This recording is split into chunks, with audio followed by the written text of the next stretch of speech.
Did you see that? Tell me you saw that.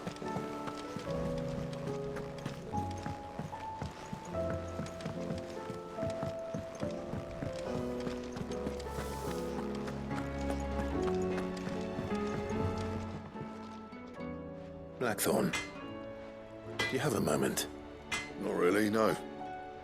This won't take long. I just wanted to ask how you're getting on. August was worried about you, that you might still be doubting your craft, even after learning the trick of that cuirass. Is there something else weighing on your mind? Perhaps sharing your thoughts might help. That bastard's like a dog with a bone. Still, he's got a keen eye, I'll give him that. He's just, well, Karen showed me something. Something I've never seen before. And that was? A sword. An odd-looking thing with a single-edged blade. The metal itself wasn't anything to write home about, but fuck me. The edge on it. You could slice a man clean in two with a weapon like that, and he'd be halfway home before he even realized he'd been cut. So that's what's troubling you? No. Not troubling me exactly. More distracting. Can't stop thinking, how do you get an edge that sharp? It's driving me mad. And if you knew how to do it, we could arm the curse breakers with even better blades. That's about the size of it, yeah. I'll see what I can find out. Sharper swords are always welcome. And we can't have our master blacksmith being distracted. You're a soft touch, you know that. But I can't say I'm not grateful for it. Good luck, eh? Thank you. Let's see what Karen knows about this sword.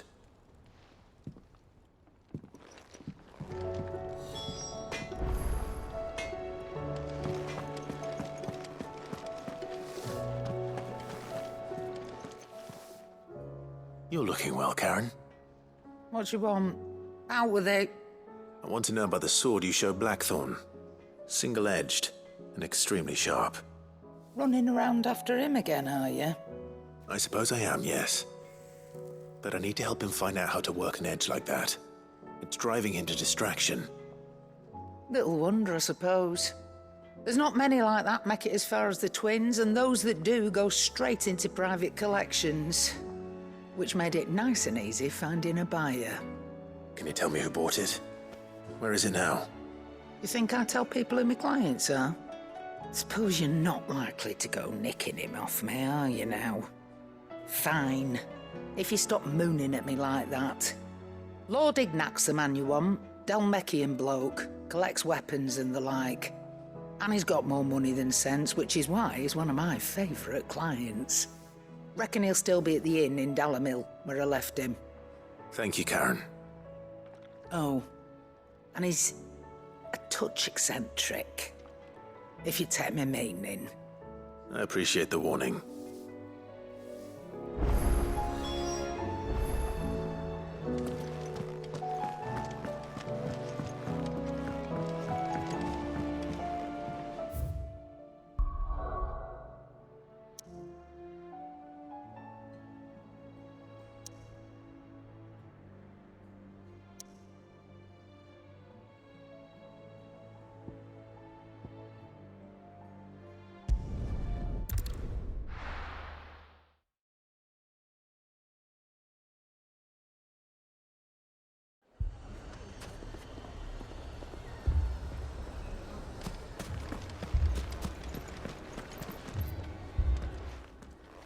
Sid! Your new companion appears much more formidable than your uncle. Should I be worried? You haven't been introduced. Jill, Clive has told me much about you. All lies, I'm sure. Your Stolas said that Dalimil has a bandit problem. Indeed. Although, you're a little late. They left with our food and guild days ago. Any idea where they went? The desert's a big place. Your guess is as good as mine. But the fact is, I have more immediate concerns. What did you say to me? What did you say? Ah, as if by magic. Let's just say we've yet to reach a consensus about how to solve Dalimil's little problem. And at this rate, it won't be the actions of the bandits which prove to be our undoing. It will be our own. I've tried reasoning with the dissenting parties, but even the Desert Hare has limits. Perhaps we could talk to them. What makes you think they'll listen to us? What makes you think they won't? She makes a fair point, Sid. And you won't have wasted much of your precious time if you fail. They're just across the courtyard.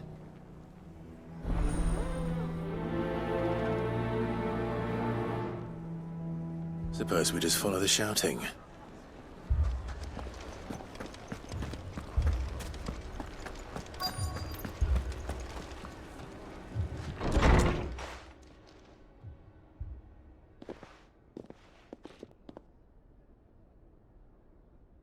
You wouldn't talk like that if it had been your men whose throats were slit. Blood for blood, it's the only way. We hire mercenaries and have them mount the bandits' heads on our walls as a lesson to the rest. And what happens when those mercenaries are slaughtered like your men? Are you going to hire more? We're better off using that coin to buy food and supplies. If we hire mercenaries, the only thing we're buying is the bandits' ire. And you cannot fill empty bellies with that. Do you hear me? But what happens when they come back? Maybe it'll be your throat that's slit. That's enough. Both of you. Any more of this and I'll throw you out myself. Come back when you're ready to talk like adults.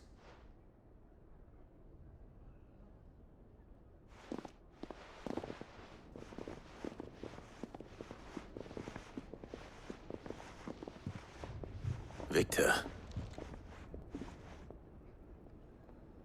What's he doing here? Sid. And Lady Jill. What brings you here? I was about to ask you the same thing. Costness is in chaos, and the markets have all but ceased to operate. The Briar's Kiss here in Dalimil is the only place I can reliably obtain supplies. I was here to do just that when Master Lubor told me of his troubles. He thought I might be able to talk some sense into these fools. But if you're here, I suppose his patience must be waning. Who are those people? Those were the thorns in Lubor's side. And the reason this place might be headed the same way as Costness. It's these accursed skies. The darkness is enough to drive a man to madness. Or an entire city, for that matter. We're still working on the skies. But in the meantime, perhaps we can find a solution to Dalimil's problems.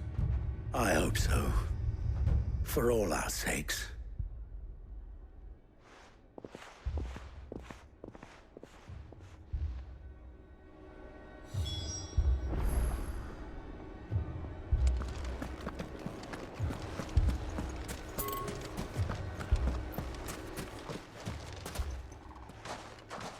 So, you see my predicament? What I saw was a room full of people who were angry and afraid. And with good reason by the sound of it. But if left to smolder, that anger and fear could set the entire town alight. My thoughts exactly. What to do? Both sides wish to protect their homes and livelihoods, if only they could agree on how. But as long as they are divided, we are vulnerable. And if there's one thing bandits like, it's an easy target. What would Sid the Outlaw suggest? Well, if it were my namesake, he'd let them choose for themselves and be on hand to pick up the pieces when it all went wrong. That sounds like a recipe for disaster.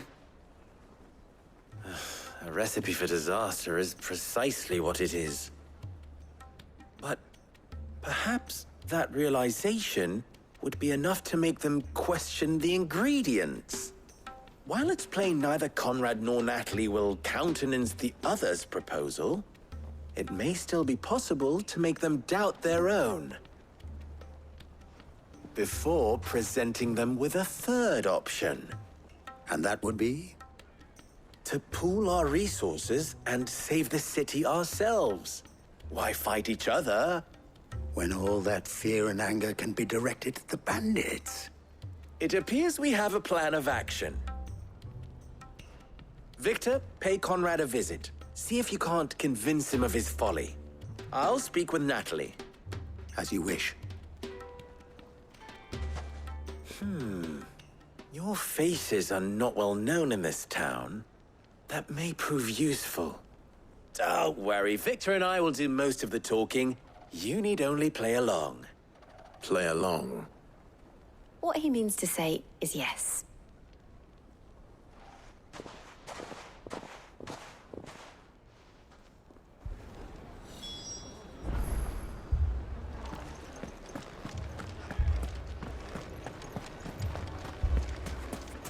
Picture it, Conrad. Your I'm own more city guard. supplies. We might as well scatter seeds near a rat's nest. They're the problem, and only steel will solve it. I don't know about that.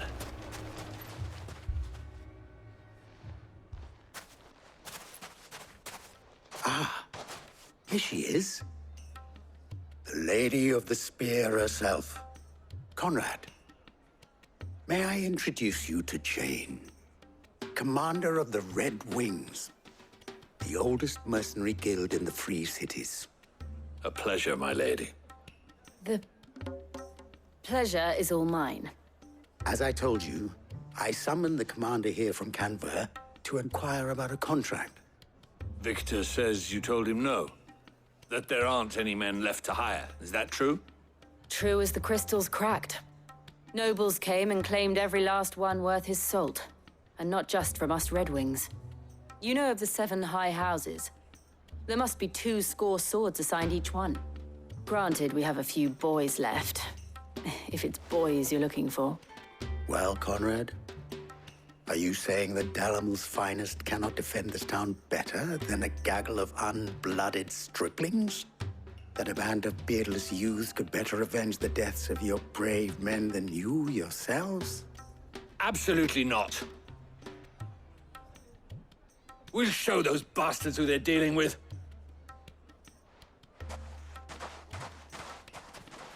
I can't believe that actually worked. Conrad's not what you call the brightest candle in the crypt. And there's a reason why I had you do the talking and not Sid. Well played, my lady.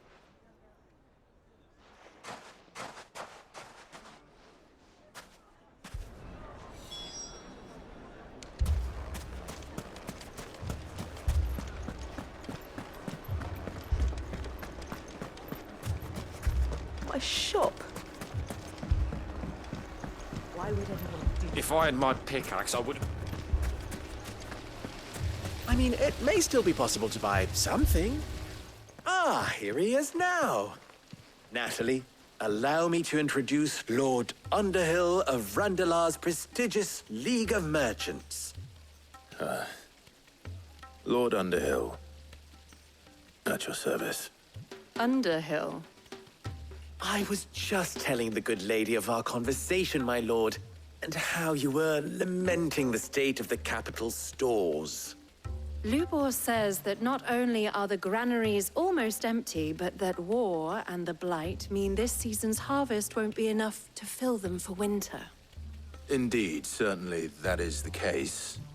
The nobles in the capital are buying up the city's stocks of barley and wine, driving the prices higher than most commoners can afford.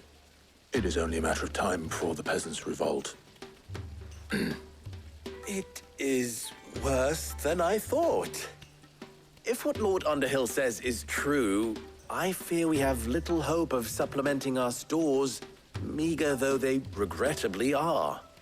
And while I applaud your endeavors to dissuade our more bellicose citizens from seeking vengeance, I sense Conrad is not wrong in his assessment of the bandits' likely return.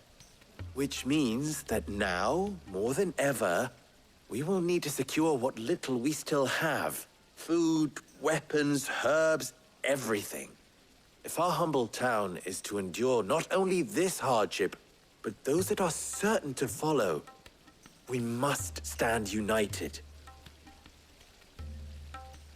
All right. If it will help to protect my home, I'll do it. But you needn't have gone through this charade.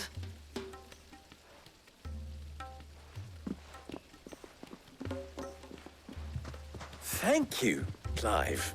Your performance was nothing if not workmanlike. She saw right through it. I didn't say it was good, merely that it produced the desired effect. Now, my scouts should be returning shortly. Meet me back at the Briar's Kiss, and we shall see what we face.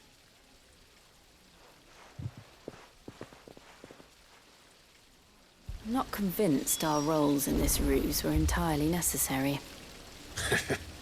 I don't know. Conrad seemed quite taken with you. It appears I have no choice but to do what little I can. There's truly no chance for us to restock our supplies. That's it then. We shall have to do this the hard way.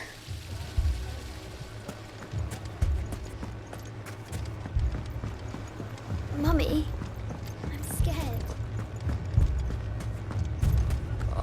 If you're wondering why Dalimil's in such a sorry state, you can blame the bandits. Them and the mercenaries who are guarding the gates. Though I can hardly fault them for running. Fighting would have meant death. Did for more than a few.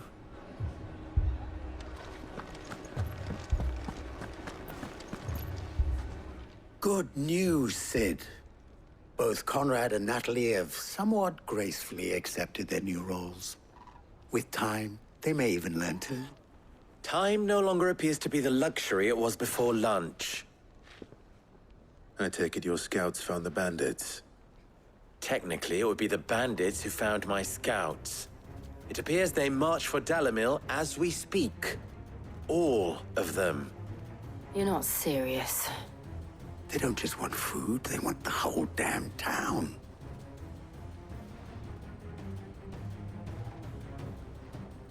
I have a favor to ask. I'm told the bandits march in two groups, one from the south and one from the desert, in a move doubtless intended to stretch our already gossamer-thin defenses.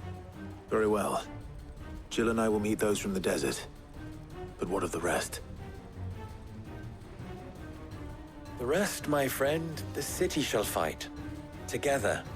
The stakes, I concede, are high. But if this does not unite Dalimil, nothing will. That is a lot of faith to put into those who had their hands around each other's throats but a moment ago. Then it will be for us to see that their hands are kept occupied. And I do mean us. I thought you might say that. We'll hold them off for as long as we can. And we will do the same.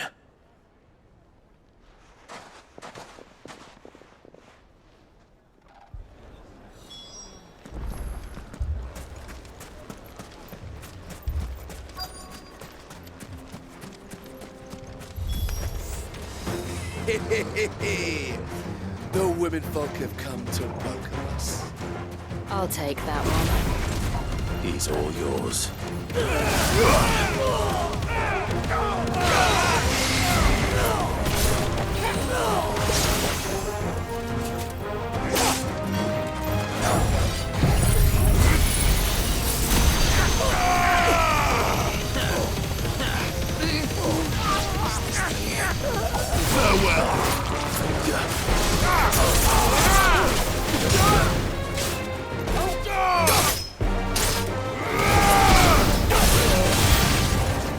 They mean to overwhelm us. This one.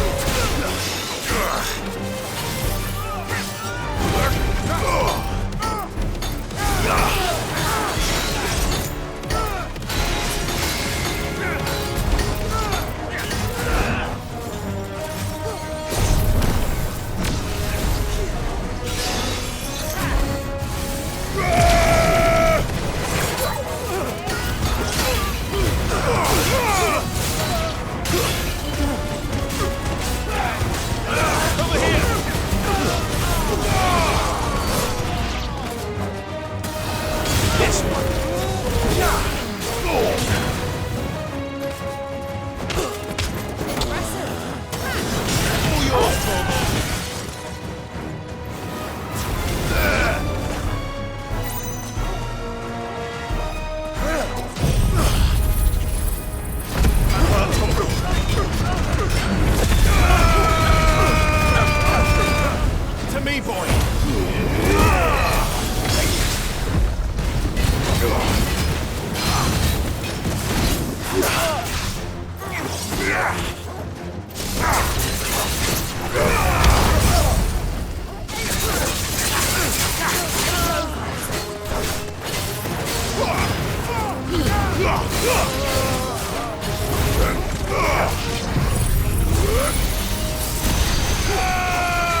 The townspeople.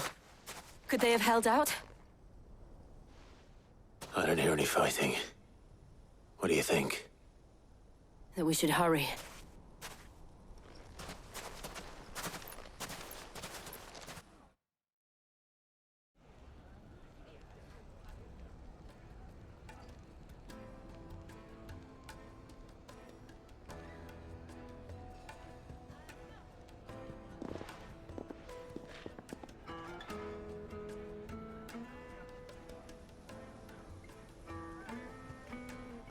Natalie, I owe you an apology.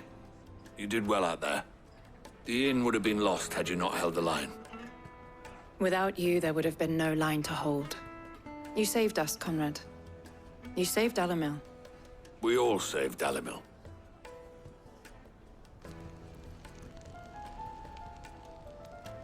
Conrad seems to have had a change of heart. I'd say they both have. I take it from your presence that our visitors from the desert won't be joining us either. Pity. The plan worked, Sid. Granted, it only took an army of bloodthirsty bandits at our gate. Calm now, Victor. Why quibble over the details? We are united, and that is all that matters. As for you, Sid, you fight considerably better than you act. I'll take that as a compliment.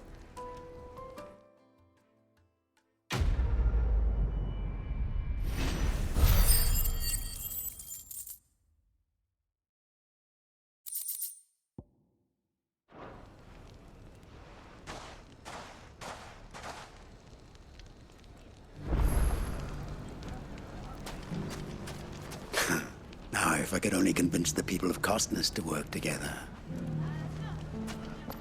Dalimil will forever be in your debt. But don't go trying to take advantage of that. So, where did you learn to swing a sword like that? In a desert full of ne'er-do-wells. People take notice of wealthy men. Shouldn't be too hard to track down Karen's collector.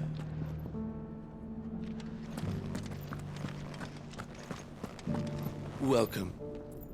If you're hoping for a bed, I'm afraid you'll have to look elsewhere. One of our wealthier patrons has purchased the use of every room, hoping to keep out the riffraff, as he puts it.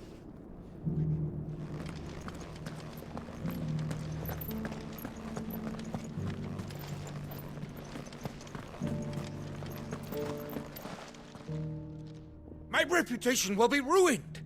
Ruined! Calm yourself, Lord Ignac, I beg of you, before you do yourself a mischief. Pardon the intrusion, but... Out! Get out! I paid for these rooms so I wouldn't be disturbed. Leave me be! Please, allow me to apologize. His lordship is going through a difficult time, and he's never been fond of guests arriving unannounced. Radim! Get rid of the filthy oaf this instant! Very good, Lord Ignac. Would you mind stepping outside for a moment?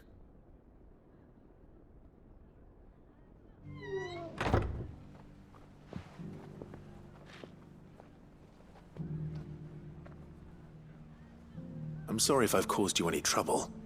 That? Oh, no. That's just how his lordship is. Though the morning's events have left him somewhat fractious. He has been dispossessed of his luggage, you see. The thieves also made away with a considerable amount of coin. Coin the innkeeper will soon be keen to collect. I don't suppose a certain blade was among the stolen items. A single-edged sword. It was purchased from a merchant friend of mine. Ah, you know Lady Karen? Yes, I'm afraid it was. Then I'll retrieve Lord Ignac's luggage. But I have one condition. You have but to state it. You are welcome to anything that is within my power to grant. I want an audience with Lord Ignac. A few minutes should be enough. Then I'll be on my way. A condition I would be a fool to refuse. Of course, you shall have your audience. I don't suppose you saw where the thieves went? I did not, no. Though some discreet inquiries made on his lordship's behalf mean that I know where you might find them. The bandit's bed. Every ill-gotten coin in Dalimil is said to pass through that disreputable corner of the Valcroy. And that's where I'm heading. I shall speak to Lord Ignac in your absence, and arrange for an audience upon your triumphant return. That will be very kind of you.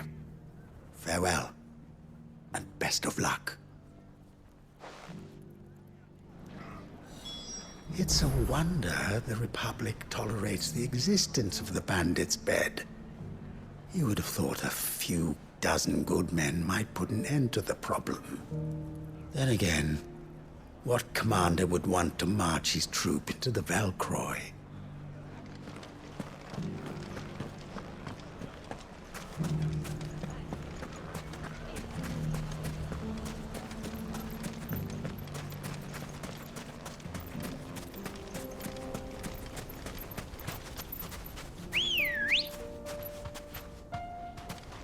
Good girl.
Time to fight.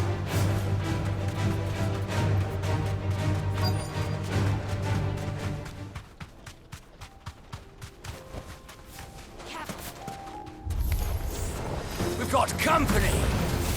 Come on, lads, let's tear the bastard's head off!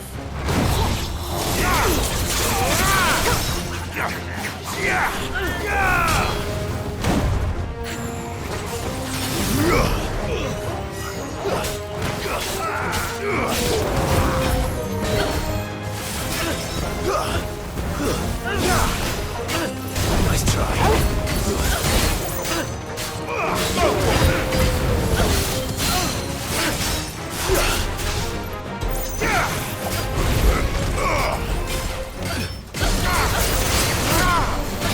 Fire and flame!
It's over.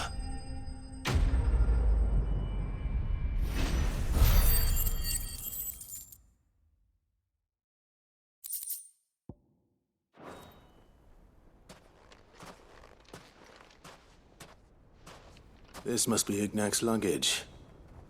Nothing seems to be damaged. All right. Let's get it back to Dalimil.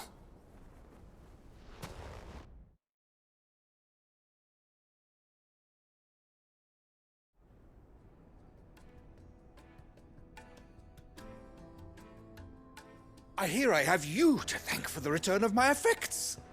What shall I call you, my good man? Wyvern.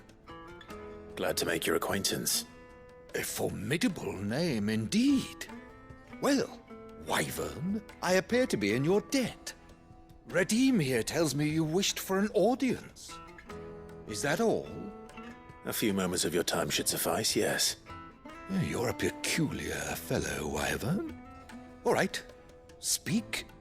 Master Wyvern was wondering if you could tell him about a certain single-edged sword you recently acquired. Oh, a true work of art, that one. Karen drove me hard on the price, but I would have sold her Radim here to get my hands on that sword. It was made in the Outer Isles, far beyond the Twins, and is used exclusively by the practitioners of a unique school of swordsmanship.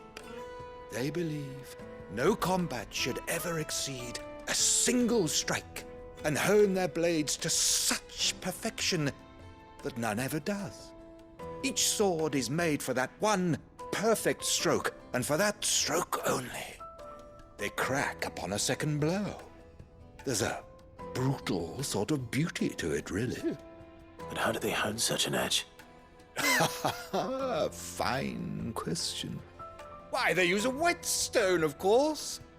Whetstones, rather. A whole array of them, ranging from the coarse to the fine. 10,000 licks with the sharpening stone, then 10,000 more. But it is the final stone which lends the blade its legendary sharpness. A mineral quite foreign to this great realm of ours. And that is the key. The secret ingredient. Wyvern, it occurs to me that my little lecture is hardly equal to services rendered. Take this, together with my regards. The very stone of which I spoke, far rarer among collectors than even the blade itself, and a far more fitting payment. Thank you. Pardon the intrusion, my lordship. However, it is long past time we prepared ourselves to depart. So it is. I am locked in bitter competition with a rival collector of curiosities. I am one step ahead of the unscrupulous scoundrel, but he is hard at my heels. Are there many other collectors out there? Too many to count, but only one do I consider my nemesis. Lord Byron Rosfield. And is a perennial thorn in my side. I can imagine. Farewell, Wyvern. May our paths cross again. Radim, we mustn't dawdle.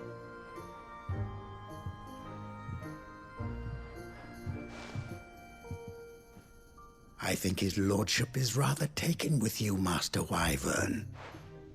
Thank you again for your assistance. Coming, my lordship. I'll be right there.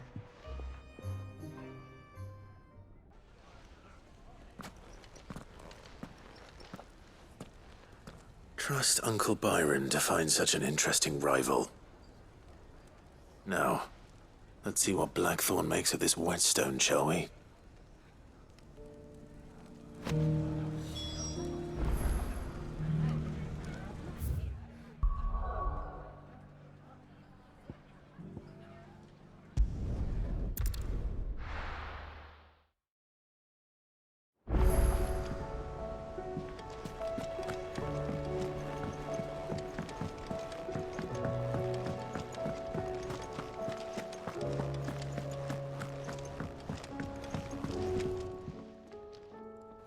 Sorry for the wait. But hopefully you'll agree it was worth it. You learned something about that sword then? I did better than that.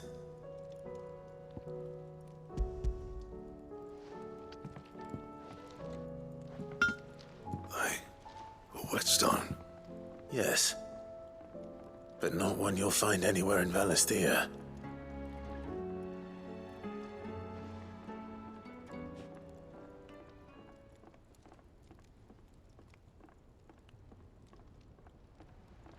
No wonder I couldn't get the same finish on the grinding wheel. One hit and all done, eh? Might not be so bad if all you ever fought were duels.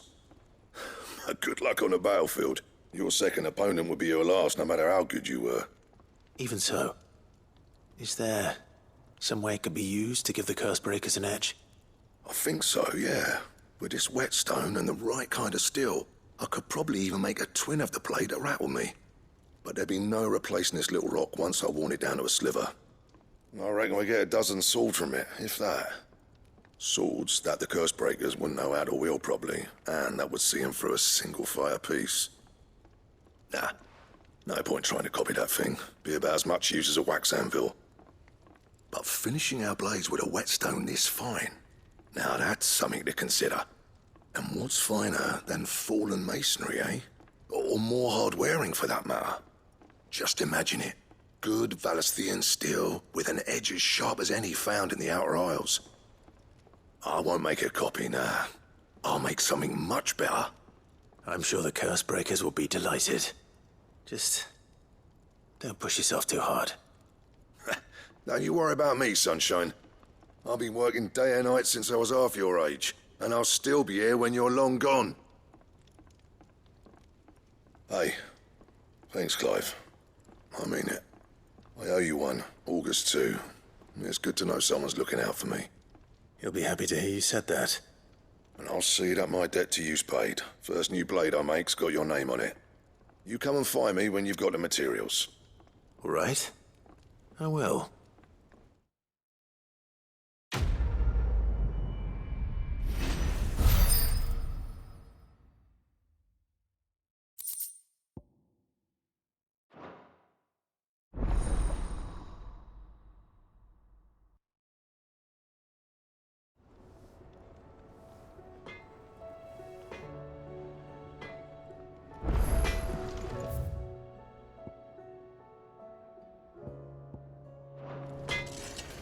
Trouble with your gear, or...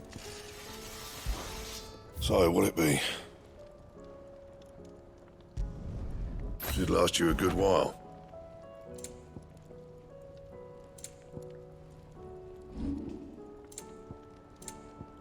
Anything else?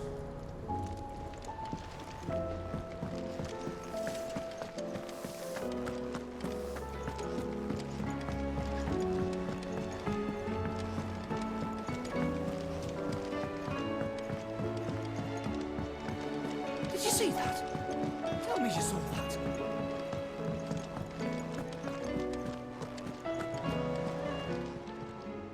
Welcome to the Patron's Whisper.